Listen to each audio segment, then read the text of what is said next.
thank you, Ms. Kwan, for the insightful sharing. So, and please be seated at the stage. And she's already set it down, but I would like to invite Professor Wong to sit on the stage and be the moderator for our question and answer section. Thank you. Thank you, Angelina. Thank you for telling us a very interesting career. Covering not just compliance, but compliance into a wide area of experiences and contribution. I know we have students in this room. We also have professionals in this room. Can I just open the discussions to the floor? Anyone have questions for Ms. Kwan so that we can address it further from anyone on the floor? Don't be scared. Take this opportunity. If you don't have any questions, I can tell you where to go skiing or best restaurants. We can talk about that if you like. Okay, why don't I help the student to answer a question first? Yeah. Well, compliance, and I'm sure a lot of students doesn't know what is compliance, but you gave us a very, very good dimension. It's not just boring, but style of is boring, I can guarantee all my students. Actually, if you have an interest to learn, it's like a string. Once you start studying it, it's like pulling up a string and then your sweater starts to unravel. It's like that. So my question on behalf of my students who are going to graduate is, how do I get into compliance? Other than regulators who have mentioned trainee program, banks, the big banks that we mentioned hired analysts, mentioned trainee, but there's nothing called compliance mentioned trainee. Yeah, so if I'm interested in compliance and this is a great area as a career advancement, how do I get into the bank or the financial institutions? Well, first of all,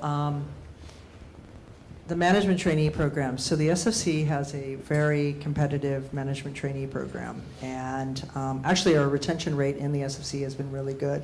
So fresh grads come in and they basically get transferred within divisions. The stock exchange also has the same type of program.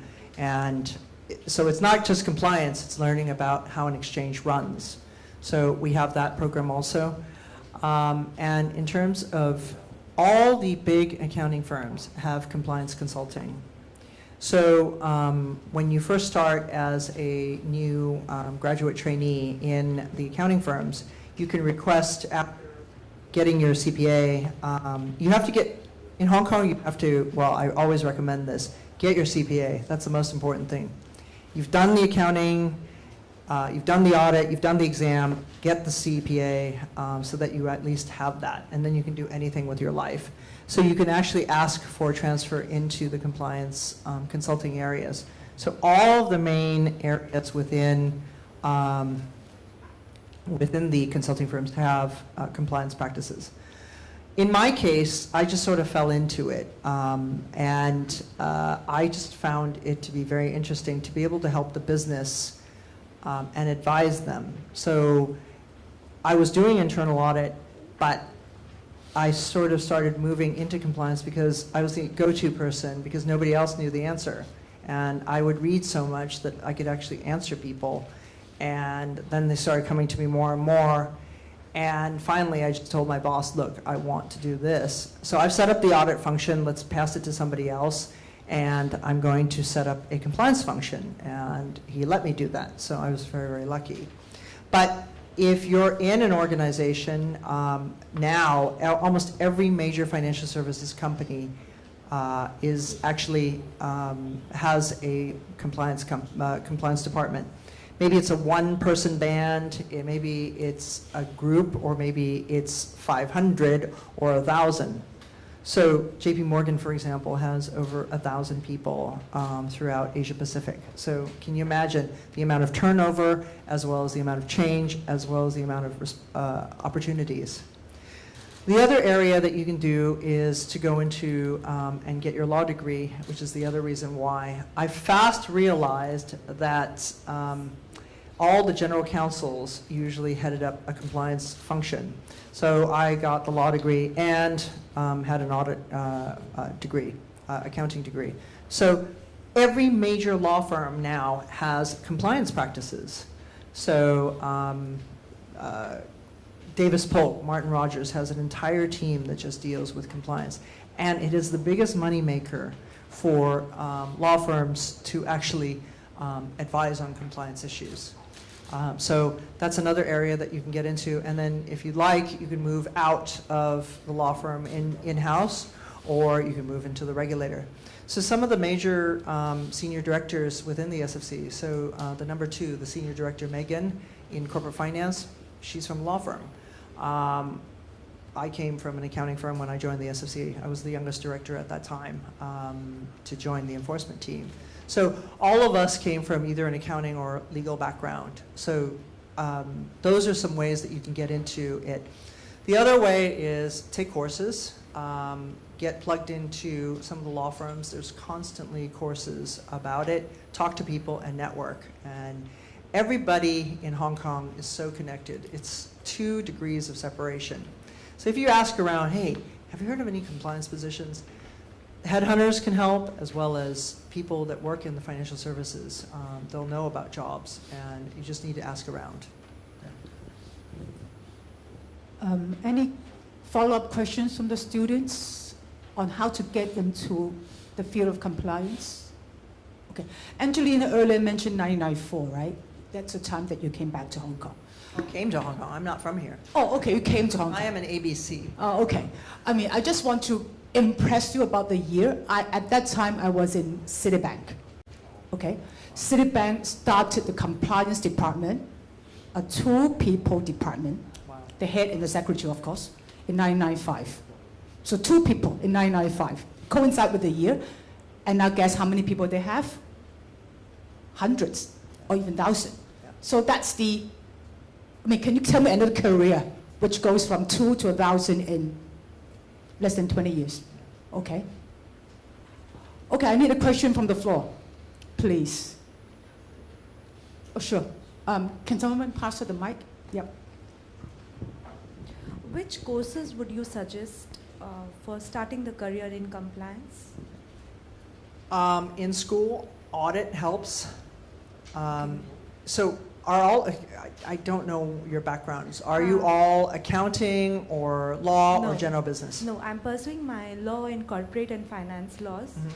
So like I'm looking for opportunity in compliance. So I wanted to know like after pursuing my master's, which course will help me to get into compliance? So commercial law and being able to read statutes and then understanding how operations work. So if you can take a class that like audit, where you learn to go in and then follow systems. So for example, let me give you an example. So in trading, in securities trading, in Hong Kong, you put on the order, you give it to the broker writes the order down or types the order in, the order gets sent through AMS3, and then the order is executed because somebody else is buying and selling at the same time. Then the trade is accepted and then sent to clearing. So this type of understanding how each step of a transaction works will help you in terms of everything you do if you want to go into compliance, because you have to understand how things work to be able to advise on how somebody has screwed up and how they can fix it. So let's say the person forgot to write down or put in the trade, but they executed a trade. Well, then on one side of the company's books, you're not going to have the order, but on the other side, the exchange will have the order, and you're going to have a mismatch. So what do? The head trader will come running to you and say, oh, I don't have the order on my system, but it's on the exchange. What do I do? And from experience, you will learn that, I need to file a correction document with the exchange, and I need to talk to the exchange. So it's a combination of understanding operations, but it's also a combination of understanding what laws and rules are around it. And as you start working in whatever the area it is that you are, so I'm talking about trading compliance right now in that case, but let's say you're working in private wealth management. So what's the biggest risk for your bank? You get some mafia gang member that opens an account inadvertently and, oh, no, let's use a better example. Najib's stepson opens an account with your bank. And this is a real case. For those of you who didn't know, Wolf of Wall Street, they've just been fined and all the profits had to be disgorged. So Goldman Sachs has been involved in this whole thing because the investment banker opened accounts and did the whole transaction for 1 MDB. But can you imagine if the stepson of Najib, who's the Prime Minister of Malaysia, opens an account with Goldman Sachs, and what are the ramifications of something like that? You as the compliance officer will have to go through and deal with all the regulators because they're going to be asking for 1 million documents. And did you do the checks? What did you do to make sure that you knew that this was a politically exposed person, and so on and so forth? So what experience would you get to actually prepare you for that? It's hands-on, being really inquisitive.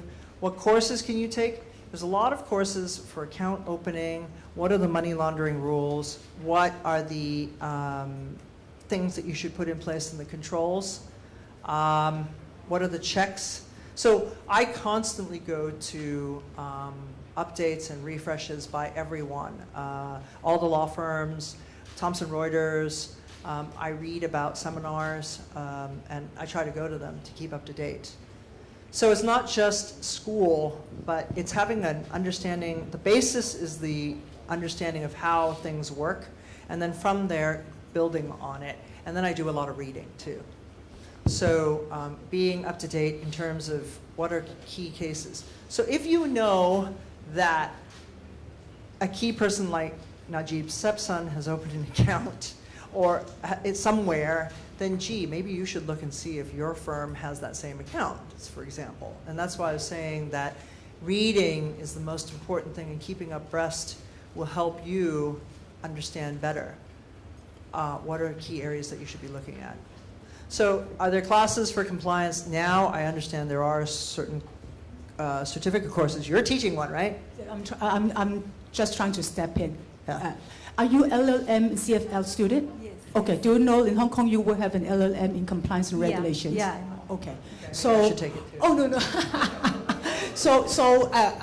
We do have a compliance and regulations degree in Hong Kong U, which is a master equivalent, and obviously in the industry there are a lot of accredited courses like Hong Kong MA now is now rolling out the AML ECF.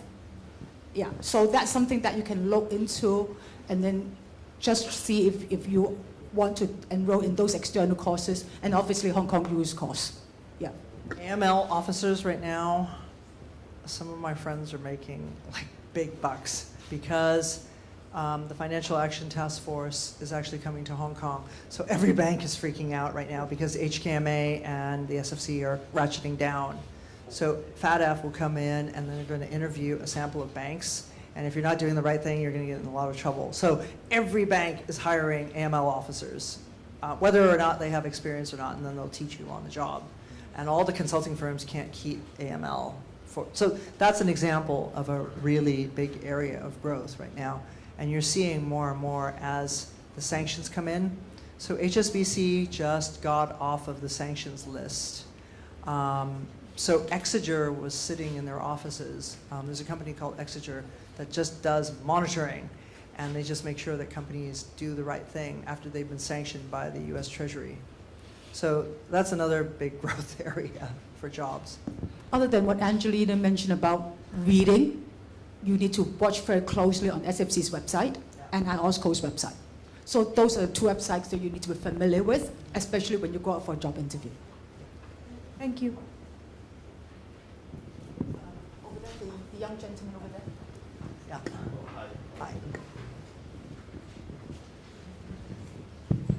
Hi. Hi Angela. Thank you so much for speaking to us. So, you mentioned just now about the importance of a legal degree and having some legal background, accounting background. So may I actually ask if, let's say I'm very interested in compliance, but I'm actually doing a degree now in just business and majoring in finance, would I be looked upon unfavorably? No, not at all. And another question would be, what is then the difference between the legal department and the compliance department in the bank? Thank you. So the legal department, to answer your question, number one, you will not be discriminated against. But I just sort of saw the writing on the wall because I try to anticipate, and I just was seeing that everybody else that was a boss had a legal degree and an accounting degree. So I decided I better get one too. So I did the classic Hong Kong, let's overachieve. So it's something you can think about. Get your business degree first, and then you can see what you want to do. Ultimately, it's what do you want in your life, and what do you want to achieve in your life, and it shouldn't be what anybody thinks, it's what you should want. So going to what's the difference between a legal function versus a compliance function. So the compliance function actually tests, it actually selects samples to make sure that you're complying. We write reports. We actually go out there and kick the tires. The legal team will review documents. They will give advice on specific areas like, you cannot market in China because you don't have a license. Since you don't have a license, this is how much you can do. So the legal department, for example, will give us that advice. And then it's up to the compliance officers to go educate the marketing people that, okay, we don't have a license here, and therefore you can't talk to retail people, but you can go talk to the brokers and you can appear in conferences with brokers, but you cannot go directly to Joe Schmo retail. So we will be the ones that actually go out there to kick the tires and advise after taking that legal advice and putting it into practice. Now, I don't know if you've ever seen this or not, but no lawyer is going to go pick a sample and walk a sample through. They're just not going to do that because that's the way they are, especially if they come from private practice. So if you're making, $10,000 an hour, that's not very good use of your time. But whereas a compliance head or a compliance officer has to make sure that people are complying. So you're going to have to test things. And that's why a lot of compliance officers come from audit backgrounds, because they're willing to do testing, they're willing to write up the findings, they're willing to write up reports to actually make sure that the company complies with whatever it happens to be, those rules and regulations. So all of my staff, half of my staff, the monitoring staff, all come from audit, risk, backgrounds or general business backgrounds. The most important thing is they understand how things work. So how does the risk department work? How does clearing work? And they may not, none of them have ever worked in an exchange before. They've worked in a brokerage. So they've had to read and ask for the internal operating procedures and then walk through. That's how they learn. So they're going to be experts in working in an exchange. And you know what? All of them will get jobs outside in the exchange if they want. If they want to move in, they'll be able to move into clearing because they've done audits of clearing. On our advisory side, they are all lawyers or have a legal background because they're giving advice on products. But you know what? They don't have operational procedure. They don't have operational backgrounds. So sometimes they'll have to go with the monitoring team to understand how things really work so that they can give better advice. So to cross-pollinate, I actually have them doing both. So sometimes our advisory team will go out and do monitoring, and sometimes our monitoring teams will give advice on products because they have the actual basis of how things work. So that's an example of the difference between legal and compliance, and then what maybe some things you might want to think about. I mean, in the banking world, when compliance first started, in the 90s, compliance is under risk. So risk, we know risk is market risk, credit risk, and compliance risk. So that's the 20 years ago. Then it moved into compliance under legal. So that's pre the global crisis. That's mostly cases legal and compliance. So compliance is headed by legal.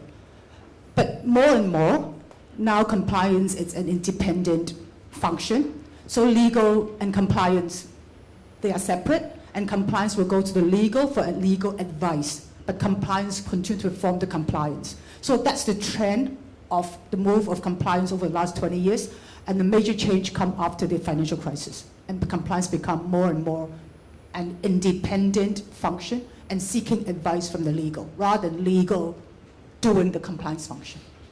Okay, yeah. I saw there's another question, yeah, yeah. Can I ask 2 questions? Thank you. You can ask 3 if you like. Thank you. My first question is, today we talk about compliance officer in the financial market. So in your view, how do you see the difference between compliance in financial institutions and those compliance officers in the, like, say, MNCs, like the say, manufacturing or trading companies? Are there special requirements or in people's skills or capabilities? My second question is, you mentioned you also help establish the internal audit function, and the internal audit function is the 3rd defense line, and the compliance is the 2nd defense line. So how do you, maybe specifically in Hong Kong Exchange, how is the allocation of responsibilities and between the 2nd line and 3rd line? Sometimes they overlapping the working contents, right? How to allocate the responsibility? Excellent questions. For those of you who don't know, 1st, 2nd, and 3rd line of defenses are now de rigueur, and that term is very, very important. So 1st line of defense is the business. So the front office people, the people that actually generate transactions. 2nd line of defense is compliance, risk. 3rd line of defense is internal audit. So 1st line is responsible for compliance, but they're the ones that are being checked on and monitored, as well as helped by 2nd line. So risk and compliance will advise as well as monitor the 1st line. And then 3rd line will monitor what 2nd line does. So internal audit can come in and review my stuff. Internal audit can review what risk does. So there is a clear demarcation of who checks who. So when I do my compliance reviews, all of my reports are confidential, but internal audit will check anything I do. So if there's a PA dealing breach and I actually gave some favors to somebody and wasn't so tough with them, internal audit can come after me and say, Angelina, you didn't do the right thing. You should have applied what your code says. So I'm going to write you up for that. So he can actually write me up. So when I was head of internal audit, when I set up this, we didn't have these very clear lines of defense, which are now in place, for example, at the exchange. If I were doing it now, or if I were to take over Chris Ho's position, it would be very clear I would rely on work from the 2nd line of defense, but internal audit also checks 1st line too. So, but I would rely on what 2nd line also did. So they would rely on our reviews. I don't know if that answers the 2nd part of your question. So the 1st part of your question was business. Yeah, business versus banks, yeah. So just recently in London, I met a headhunter, and it was purely because I'm very into the promotion of gender parity and women and empowerment of women. So this young woman is a headhunter, and I had said, oh, what's it like working in Europe? And she said, oh, I have this position. It's head of compliance for a major pharmaceutical company. I'm like, oh, okay. I know nothing about pharmaceuticals. She said, you'd be really interested. I'm like, okay, tell me about it. And so she proceeded to tell me about this company that was actually based in Switzerland. And as she explained to me what the products were and what they did, and she said, they need for you to actually head up a 1,000-person compliance department. And I went, 1,000 persons? And she said, yes, they need to comply around the world with all the drug regulations. They have to work with the FDA. They have to work with all of the different regulators to get their drugs across. So think drugs versus financial products. It's the same thing. It's the same approval process. It's the same working with the business. It's advising them. It's monitoring that they have processes in place, that they don't put some fake drug into the market. It's making sure there's quality assurance there. So when I actually heard about the position, I thought it was interesting, but it's just too far from what I was doing before. And I like what I'm doing. And living in Switzerland, although it would be very interesting for skiing, I'm not that into working with drugs. And the pay was equivalent to financial services. And it would require me to travel around the world. So it's no different. Basically, you need, as I went back, that's why, although this is for financial services, you can take the exact same slides, and instead of derivatives, you can say Viagra, or penicillin, or whatever it is that you're trying to get past. So every drug company around the world has stringent tests. You have to be able to show to the regulators what the tests were before they actually approve it. There's a submission process. You have to fill out the submission processes. It's the compliance department that actually has to attest and fill out those compliance reports and things like that. So it's no difference. It's just a different set of reports and a different set of procedures and a different set of regulators. But it's the same procedures. It's monitoring, advisory, and getting it through and approved, and working with the business to make sure that they have procedures in place so that so like Theranos doesn't happen. How many of you have read about Theranos? If you haven't, this is really important. This is a case where this young woman who graduated from Stanford, she looks like a mini Steve Jobs, but a female version. And she basically set up a company and raised hundreds of millions of dollars. At one point, she was worth $4.5 billion. On a test with one pinprick, she said she could do all sorts of tests to see what illnesses on one pinprick. So it now comes to pass that it was completely false and it was debunked, and many, many investors have lost a lot of money. All the VCs have lost money with her, and she's now being indicted, and she's just been fined $500,000, and she's going to be further. But it's this type of company that needs compliance officers to make sure that these assertions that she's making are real or not real. If they're not real, then she shouldn't be making them. So I think she missed out on the compliance front. But read about it, Theranos. It's a very interesting case of a 16 or 17-year-old being worth 4.5 billion, and now being worth nothing. So you want to read about that one? Yes. This last question. I just want to ask, compliance cost is getting quite expensive worldwide, and Compliance what, sorry?